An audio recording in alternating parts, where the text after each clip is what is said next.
Looking for a great hosting solution? Check our website for prices.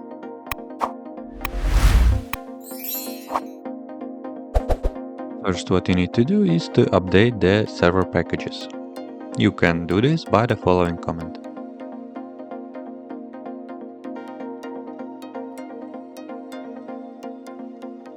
Persepolis package is not available on Ubuntu-based repositories, so we have to add Persepolis PPA repository to your system by running the next command.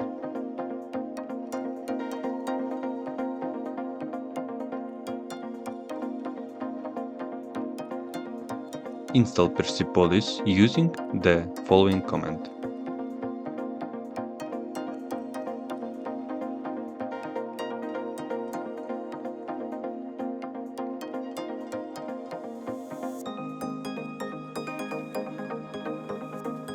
Once installed, verify the installation version by checking and running the next command.